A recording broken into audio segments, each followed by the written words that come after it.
하나님의 말씀 고린도 전서 9장. 내가 자유인이 아니냐 사도가 아니냐 예수 우리 주를 보지 못하였느냐 주 안에서 행한 나의 일이 너희가 아니냐 다른 사람들에게는 내가 사도가 아닐지라도 나는 너희에게는 사도이니 나의 사도됨을 주 안에서 인친 것이 너희라. 나를 비판하는 자들에게 변명할 것이 이것이니 우리가 먹고 마실 권리가 없겠느냐. 우리가 다른 사도들과 주의 형제들과 게바와 같이 믿음의 자매된 아내를 데리고 다닐 권리가 없겠느냐. 어찌 나와 바나바만 일하지 아니할 권리가 없겠느냐. 누가 자기 비용으로 군 복무를 하겠느냐. 누가 포도를 심고 그 열매를 먹지 않겠느냐. 누가 양떼를 기르고 그 양떼의 젖을 먹지 않겠느냐. 내가 사람의 예대로 이것을 말하느냐. 율법도 이것을 말하지 아니하느냐. 모세 율법에 곡식을 밟아 떠는 소에게 망을 씌우지 말라 기록하였으니 하나님께서 어찌 소들을 위하여 염려하심이냐. 오로지 우리를 위하여 말씀하심이 아니냐. 과연 우리를 위하여 기록된 것이니 밭가는 자는 소망을 가지고 갈며 곡식 떠는 자는 함께 얻을 소망을 가지고 떠는 것이라. 우리가 너희에게 신령한 것을 뿌렸은즉 너희의 적인 것을 거두기로 과하다 하겠느냐. 다른 이들도 너희에게 이런 권리를 가졌거든 하물며 우리일까 보냐. 그러나 우리가 이 권리를 쓰지 아니하고 범사에 잡는 것은 그리스도의 복음에 아무 장애가 없게 하려 함이로다. 성전의 일을 하는 이들은 성전에서 나는 것을 먹으며 제단에 섬기는 이들은 제단과 함께 나누는 것을 너희가 알지 못하느냐. 이와 같이 주께서도 복음 전하는 자들이 복음으로 말미암아 살리라 명하셨느니라. 아멘. 네, 오늘은 사도 바울의 이야기입니다. 13번째 사도인 바울의 사도권 문제입니다. 13번째 사도라고 하는 말이 무슨 뜻인가요? 원래는 12사도이지요. 이 12사도는 예수님이 초기에 부른 12명의 제자들입니다. 그런데 사도 바울은 그 12제자는 아니었고요. 나중에 개인적으로 불림을 받은, 부활하신 예수님에 의해서 불림을 받았다고 해서 13번째 사도라 이렇게 말하는 것이죠. 사람들이 이것을 얼마나 인정해 주었을까요? 예수님은 사역을 시작하기 전에 먼저 제자들을 불렀습니다. 그리고 그 부른 제자들과 3년 동안 동거동락을 하였습니다. 예수님의 일거수일투족을 다 보여주면서 하루 24시간을 함께 생활했죠. 그렇게 3년을 살았습니다. 보통 축복이 아니지요. 삶을 함께 하는 데서 오는 엄청난 결속력, 유대감 같은 게 있었을 겁니다. 그리고 이 12명의 제자가 나중에 보냄을 받습니다. 사도라는 말은 보냄을 받은 자라는 말이에요. 그래서 예수님이 이들을 훈련해서 세상으로 보내셨기 때문에 예수님에 의해서 보냄을 받았다 해서 사도라는 말을 쓰게 된 것입니다. 그런데 시간이 좀 흘러서 얼마 후에 사울이라는 사람이 자기도 사도다 하고 이렇게 나온 거예요. 원래 사울은 우리가 잘 아는 대로 스데반을 죽이는 일에 가담했던 유대교의 열성분자였었죠. 믿는 사람을 잡아들여 핍박을 하고 그러던 사람이었는데 갑자기 자기가 사도라고 하고 나오게 되었다는 얘기입니다.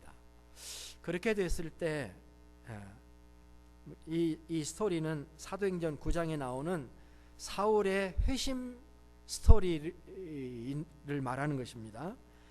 다마스커스라고 하는 곳에 가다가 주님을 만난 거죠. 거기서 봉사가 돼가지고요. 너무 강한 빛을 쏘여서 봉사가 되고 그 사건을 통해서 주님을 경험하게 되었습니다. 만나게 됐죠. 그리고 사흘 만에 아나니아라는 선지자를 만나서 그가 안수기도를 했을 때 눈이 열리게 된 것입니다. 이때부터 사울은 주님을 전하는 사람이 되었습니다. 그러다 보니까 처음에는 이 사울의 행동이 이게 진짜 회개를 한 거냐 아니냐에 대해서 의심하는 사람이 생길 법한 거죠.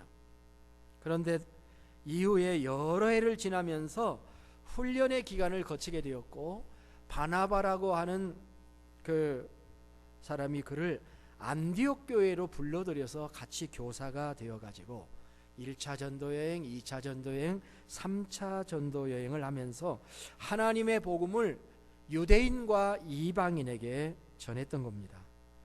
처음에는 의심했던 사람들이요, 가는 곳마다 성령의 역사가 이루며 열매를 거두게 되고 사울이 유명해지자 이제 사도권 논쟁이 생기게 된 것입니다. 예수님의 직접 임명을 받은 12사도가 아닌 사도에 대한 논쟁이죠. 그를 13번째 사도로 받아들여야 되느냐 하는 문제였던 것입니다.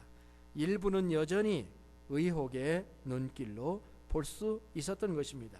물론 성경을 읽어보면 12제자가 바울을 비난했다는 이야기는 나오지 않습니다. 베드로와 약간 충돌이 있었던 일은 있었지만은 서로 화합을 하였다는 기록도 있습니다. 갈라디아 2장 9절에 보면은 또 내게 주신 은혜를 알므로 기둥같이 여기는 야고보와 게바와 요한도 나와 바나바에게 교제의 악수를 하였으니 이는 우리는 이방인에게로 저희는 할례자에게로 가게 하려 함이라. 그러니까 바울하고 바나바가 베드로하고 야고보하고 교제의 악수를 했다는 거예요. 그래서 서로를 인정했다, 그런 얘기입니다. 그럼에도 불구하고 이 사도권 문제는 평생 사도 바울을 따라다녔던 것 같습니다. 정작 본인은 그런 가운데서 자신이 사도라고 하는 것을 자랑스럽게 생각을 하였습니다. 그는 교회들에게 서신서를 보낼 때마다 자신을 뭐라고 소개했냐면은 예수 그리스도의 종이며 사도로 부르심을 받은 자다라고 자신을 늘 소개를 했습니다. 지금 공부하고 있는 고린도전서 1장 1절에도 보면은 자신을 소개하기를 하나님의 뜻을 따라 그리스도 예수의 사도로 부르심을 받은 바울이라고 자기를 소개하고 말하고 있습니다. 바울은 그래서인지 더 열심히 일했습니다. 그 주변에는 늘 바울을 반대하는 반대 세력이 있었습니다. 밖으로는 유대 율법주의자들이 있었고 교회 안에는 율법주의적인 유대 그리스도인들이 있었습니다. 안팎으로 배척과 질시를 받으며 산다는 것은 참으로 괴로운 일이죠. 바울은 그렇게 살았습니다. 어디 하나 자기의 몸을 의지할 데가 없었습니다. 그러나 마음속에 예수 그리스도가 계셨습니다. 처음에 그는 다메섹에 가다가 예수를 만났습니다. 예수님이 자신을 부르고 자신에게 사명을 주셨습니다. 주님에게 직접 만나 부름을 받고 소아시아를 돌며 전도 여행을 하고 있습니다. 그는 행복한 사람이었어요. 그는 비록 사람들에게는 사도로 인정받지 못하고 있다 할지라도 그것이 그다지 문제가 되지 않았습니다. 그의 내면은 강했습니다. 사도는 오늘 본문에서 이런 문제들을 진솔하게 이야기를 하고 있는 것입니다. 자신의 내면적인 문제, 자기의 약점이라고 할 수 있는 그런 문제를 드러내어 이야기하는 것입니다. 오늘 말씀의 가장 중요한 개념 하나는 사도의 권리에 대한 것입니다.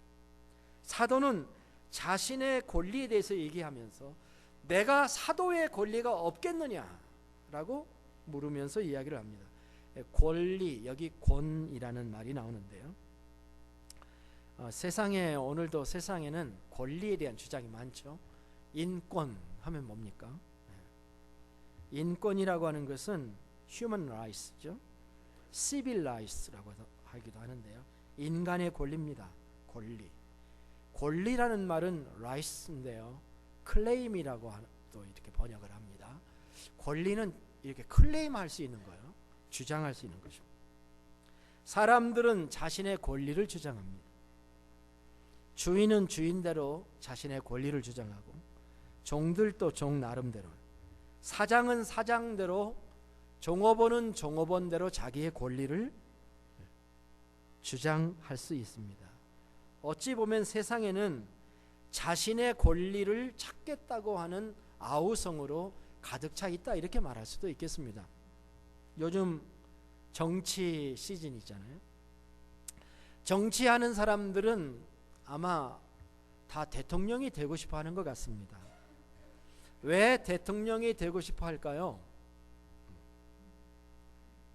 제가 이런 질문을 해본 적이 없어요. 왜냐하면 제가 대통령이 되기를 원해본 적이 없기 때문에.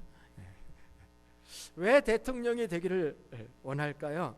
아마 뭔가 해볼 수 있는 권리와 파워를 가졌기 때문일 겁니다. 그 자리가. 그렇죠? 그래서 사람들이 권력에 목을 매는 거예요. 한번 맛을 보면, 국회의원도 한번 해보면 그 맛을 보면 내려놓기 힘들다고 그래요. 그와 같이 모든 권세에는 권리가 있는 것입니다. 영적인 것도 마찬가지다. 지금 사도 바울이 그렇게 얘기를 하는 거예요. 1절과 2절에 보세요. 내가 자유인이 아니냐, 사도가 아니냐, 예수 우리 주를 보지 못하였느냐, 주 안에서 행한 나의 일이 너희가 아니냐. 다른 사람들에게는 내가 사도가 아닐지라도 너희에게는 사도니 나의 사도됨을 주 안에서 인친 것은 너희니라. 이렇게 얘기해요. 사도는 자신을 몇 가지로 소개하는데 질문법을 사용해서, 4가지 질문법을 사용해서 자신을 강조합니다. 그거를 다 한마디로 정리하면 이런 얘기예요. 나는 예수님을 만난 사도다. 사도다. 그거예요. 사도의 정체성을 가지고 있습니다. 그런데 세상 사람들이 그것을 몰라준다. 그건 괜찮다. 그런데 고린도 교인만큼은 아니어야 하지 않느냐.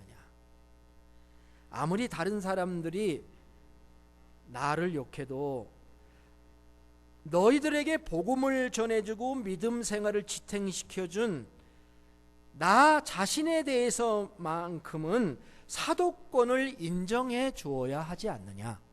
그 얘기를 하고요. 그리고 인정해 줬다는 것처럼 고린도 교회가 바울의 사도됨을 인쳐 주었다. 그렇게 얘기를 하고 있는 것입니다.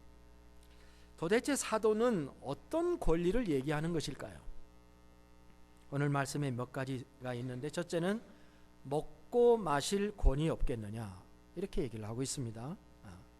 우리가 먹고 마실 권리가 없겠느냐. 아마 이거는 사도 바울의 생존을 위해서 필요한 경제적 지원을 의미하는 것 같습니다. 마땅히 교회에게 자신의 생활을 부담시킬 권리가 있다라는 얘기를 하고 있는 거죠. 두 번째는 온 가족이 함께 다닐 권리가 없겠느냐, 그렇게 얘기합니다. 믿음의 자매된 아내를 데리고 다닐 권리가 없겠느냐. 아마 다른 사도들은 다 결혼해서 아내와 함께 가정을 이루어 복음을 전하며 살았다는 것으로 보입니다. 그러나 사도 바울은 가정이 없이 독신으로 혼자 살았다는 것을 암시하고 있는. 또 세 번째, 그는 생계를 위해 직업을 가지지 않을 권리에 대해서 얘기합니다. 어찌 나와 바나바만 일하지 아니할 권리가 없겠느냐. 이것은 베드로와 다른 사도들은 교회의 돌봄을 잘 받으면서 사역한 것에 비해서 자기 자신은 이중 직업을 가진 것을 말하는 것으로 보입니다. 아시는 바대로 사도 바울은 텐트 메이커였습니다. 이것이 그의 생업이었죠. 이것은 어쩌면 가장 힘이 드는 터프한 직업 중에 하나였을 겁니다. 그는 그렇게 자급자족하면서 복음을 전했습니다. 아마 돈이 생기면, 좀 축적이 되면 여행을 시작하고, 아니면 그때까지 그곳에서 돈을 벌면서 살지 않았는가 생각을 합니다. 처음 가는 도시에서 자급자족을 한다는 것이 얼마나 어려운 일인지요. 교회를 개척하면서 그 교회 개척하면 몇 명 안 되는 사람에게서 생활비를 받는다고 하는 것은 상상하기 어려웠을 겁니다. 그러나 사도 바울은 교회가 성장한 후에도 그 교회로부터 어떤 사례비를 받지 않았다는 것을 말하는 것인가, 이렇게 생각할 수가 있겠습니다. 그는 말하기를 정당한 보수를 받는 것이 내 권리다 라고 얘기를 합니다. 여러 가지 비유를 드는데요, 7절의 말씀을 보니까 누가 자기 비용으로 군복무를 하겠느냐, 누가 포도를 심고 그 열매를 먹지 않겠느냐, 누가 양떼를 기르고 그 양떼의 젖을 먹지 않겠느냐. 군인이나 농부나 목자의 경우를 예로 들고 있죠. 다 사실이죠. 군인 보고 자기 경비로 군대 다녀라 그러면 누가 군대 들어오겠느냐. 그러면 어느 군인이 월급을 안 받고 어느 농부나 일꾼이 싹쓸 받지 않고 일하겠느냐. 아마 그렇게 되면 다 도망갔을 것이다, 그런 얘기를 합니다. 한 걸음 더 나가서 그는 성경을 인용해서 정당한 보수를 받는 것은 성경도 지지한다라고 주장을 하는 것이죠. 두 가지 얘기를 하는, 첫째는 신명기를 인용하고 있습니다. 또 하나는 성전 봉사의 경우를 말하고 있는데요, 먼저 소의 경우를 보십시다. 8절로부터 10절의 말씀인데, 내가 사람의 예대로 이것을 말하느냐, 율법도 이것을 말하지 아니하느냐. 모세의 율법에 곡식을 밟아 떠는 소에게 망을 씌우지 말라 기록하였으니 하나님께서 어찌 소들을 위하여 염려하심이냐, 오로지 우리를 위하여 말씀하심이 아니냐. 과연 우리를 위하여 기록된 것이니 밭 가는 자는 소망을 가지고 갈며 곡식 떠는 자는 함께 얻을 소망을 가지고 떠는 것이라. 이 구절은 신명기 25장 4절을 인용하는 것인데요, 신명기 25장은 사람 사이의 재판에 관한 얘기입니다. 그런데 갑작스럽게 전혀 엉뚱한 구절 하나가 딱 4절이 들어와 있는데, 그 구절이 곡식을 밟아 떠는 소에게 망을 씌우지 말라 하는 말씀이에요. 지금 사도 바울은 그 구절을 인용하면서 하나님께서 이 말씀하실 때 소에 대해서 말씀한 게 아니라 사역자에 대해서 말씀한 거다, 이렇게 해석을 하고 있는 거예요. 소도 먹고 밭 가는 자도 먹어야 하고 곡식 떠는 자도 먹어야 한다는 것입니다. 그것이 당연하다는 거죠. 하나님도 그것을 원하시는 것이다 라고 얘기를 하는 것입니다. 두 번째, 성전 봉사의 경우는 13절에 나와 있는데요, 성전의 일을 하는 이들은 성전에서 나는 것을 먹으며 제단에서 섬기는 이들은 제단과 함께 나누는 것을 너희가 알지 못하느냐. 이거는 구약에 있는 성전 시스템에 대한 얘기입니다. 그것을 담고 얘기를 하고요. 그래서 이 지금 자기의 사도권의 권리에 대해서 얘기하고 있는 거예요. 이 문단의 결론이 14절인데요, 이와 같이 복음 전하는 자들이 복음으로 말미암아 살리라 명하셨느니라. 명하셨다라고 기록을 하고 있습니다. 복음 전하는 자들이 복음으로 사는 것이 주님의 명령이다, 그렇게 이야기를 하고 있는 거예요. 자, 그런데 이게 사도의 권리입니다. 근데 이제 두 번째 파트가 이제 중요한데요, 11절로부터 나오는 말씀을 우리가 보면 사도가 왜 자기의 권리를 이렇게 자꾸 얘기했느냐는 거예요. 놀랍게도 사도 바울이 자기의 권리를 주장한 것은, 놀랍게도 권리를 주장한 것이 아니라 내 권리가 이렇게 있음에도 불구하고 내가 이 권리를 쓰지 않겠다라는 것을 얘기하려고 권리를 얘기한 것입니다.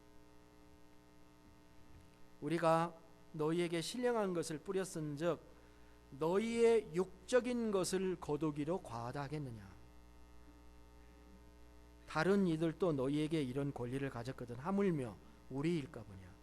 그러나 우리가 이 권리를 쓰지 아니하고 범사에 참는 것은 그리스도의 복음이 아무 장애가 없게 하려 함이라. 사도 바울은 고린도 교회에 신령한 것을 뿌렸다고 그랬습니다. 스피리추얼이에요. 영적인 것입니다. 위대한 것이에요. 세상에 없는 하늘의 것을 주었습니다. 가장 고귀한 것을 고린도 교회에 주었습니다.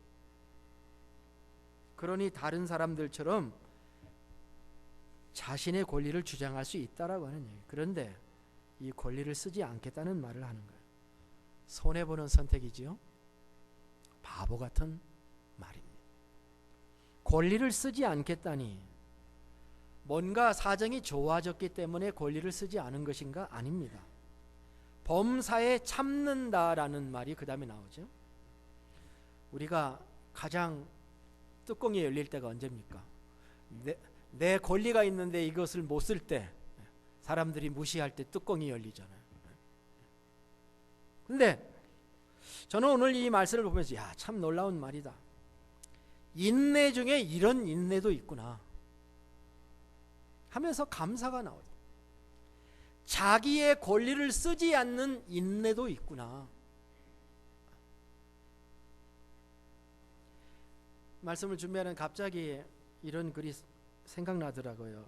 제가 찾아보니까 4년 전에 제가 어버이 주일에 설교했던 그 엄마는 그래도 되는 줄 알았습니다 라는 그 시가 생각이 나서 돌아가서 찾아보니까 있더라고요. 마더세이는 아니지만 엄마는 그래도 되는 줄 알았습니다. 하루 종일 밭에서 죽어라 힘들게 일해도. 지금 문장에 도치가 된 거예요. 원래는 하루 종일 밭에서 죽어라 힘들게 일해도 엄마는 그래도 되는 줄 알았습니다. 근데 이걸 뒤바꾸는 거예요. 엄마는 그래도 되는 줄 알았습니다. 찬밥 한 덩어리로 홀로 대충 부엌에 앉아 점심을 때워도 엄마는 그래도 되는 줄 알았습니다. 한겨울 냇물에서 맨손으로 빨래를 방망이질 해도 엄마는 그래도 되는 줄 알았습니다. 배부르다, 생각 없다, 식구들 다 먹이고 굶어도 엄마는 그래도 되는 줄 알았습니다. 발 뒤꿈치가 다 해져 이불이 소리를 내도 엄마는 그래도 되는 줄 알았습니다. 손톱이 깎을 수도조차 없이 닳고 문드러져도 엄마는 그래도 되는 줄 알았습니다. 아버지가 화내고 자식들이 속썩여도 전혀 끄떡없는 엄마는 그래도 되는 줄 알았습니다. 외할머니가 보고 싶다, 외할머니가 보고 싶다, 그것이 그냥 넋두리인 줄 알았습니다. 한밤중에 자다 깨어 방구석에서 한없이 소리 죽여 울던 어머니를 본 후로는 아, 엄마는 그러면 안 되는 것이었습니다. 자, 이 글을 생각해 봅시다. 이 글은 자녀가 어머니가 살아온 삶을 되돌아보면서 자신들을 위해 모든 걸 포기하고 자녀들을 위해 헌신한 어머니의 삶을 당연한 것으로 생각하며 귀하게 여기지 않았던 것을 회개하고 있는 시입니다. 여기에 질문이 있습니다. 어머니는 그러면 안 되는 줄을 모르셨을까요?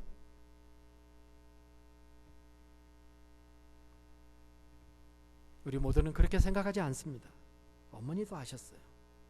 자신에게도 모든 것을 할 수 있는 권리가 있습니다. 자신도 따뜻한 밥을 먹고 쉴 권리가 있는 것을 아셨죠. 그러나 그렇게 하지 않았을 뿐입니다. 자기의 자녀들을 위해서. 사도는 왜 그렇게 자기의 권한을 쓰지 않았을까요? 다른 사역자들은 다 그렇지 않았는데 왜 바울만큼은 그렇게 살았을까요? 아마도 그의 선교적인 환경 때문이었을 수도 있습니다. 개척교회 사역자의 삶이었기 때문이지요. 어느 지역에 가서 교회를 하나 세우려면은 그들이 그 교회 교인들이 신앙이 자라서 전도자를 책임질 수 있는 데까지 가려고 하면은 많은 세월이 걸리는 것이 보통이지요. 초대교회의 모교회였던 예루살렘 교회야말로 어느 정도 모든 것이 갖춰져 있던 교회였습니다. 3,000명이 5,000명이 예수를 믿었었죠. 요즘 말로 하면 대형 교회였습니다. 그러나 사역자들이 그렇기 때문에 사역자들이 목회에 전념할 수 있도록 가정을 책임질 수 있도록 할 수 있었을 것입니다.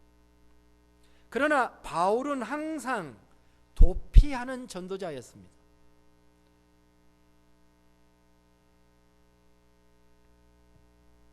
누구에게 경제적인 필요를 요구할 수 있는 상황도 아니었습니다. 간혹 예수 믿고 바울의 일행을 환대해 주는 사람들도 있었습니다. 자기의 집에 머물러 주기를 강권하는 사람도 있었지요. 그러나 대개의 경우는 자급자족했어야 했습니다. 가끔 바울이 세운 교회들이 사도 바울의 필요를 공급한 적은 있었습니다마는 바울은 열심히 일했으며 하나님의 공급하심을 늘 의지하고 살 수밖에 없는 형편이었습니다.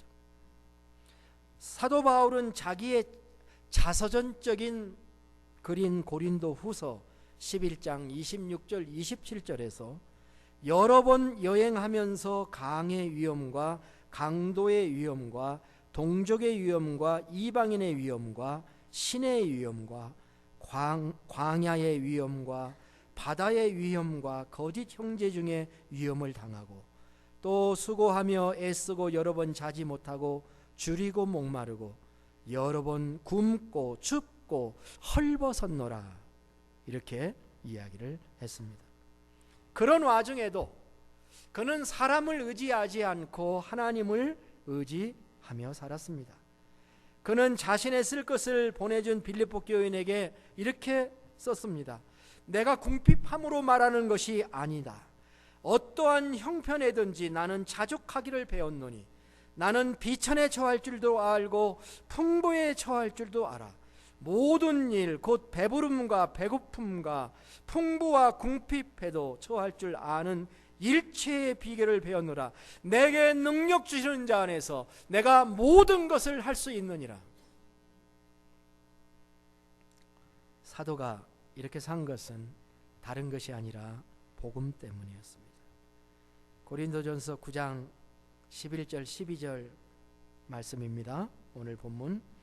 그러나 우리가 이 권리를 쓰지 아니하고 범사에 참는 것은 그리스도의 복음에 아무 장애가 없게 하려 함이로다. 어느 곳에서 목회자 몇 사람이 이야기를 하다가 한 교회 목사가 이렇게 얘기를 했습니다. 나는 5주가 있는 달이 좋아. 한 주가 더 있으니까 교회 헌금이 더 들어오더라. 이렇게 얘기했습니다. 한 목사가.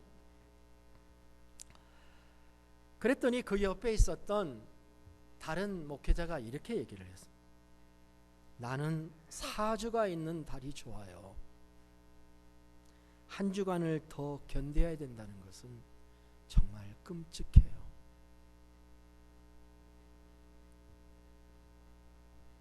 그렇게 말했습니다. 앞에 사람은 걱정할 것이 없는 큰 교회 목사였고 뒤에 사람은 몇 사람 안 되는 작은 교회의 목사였습니다.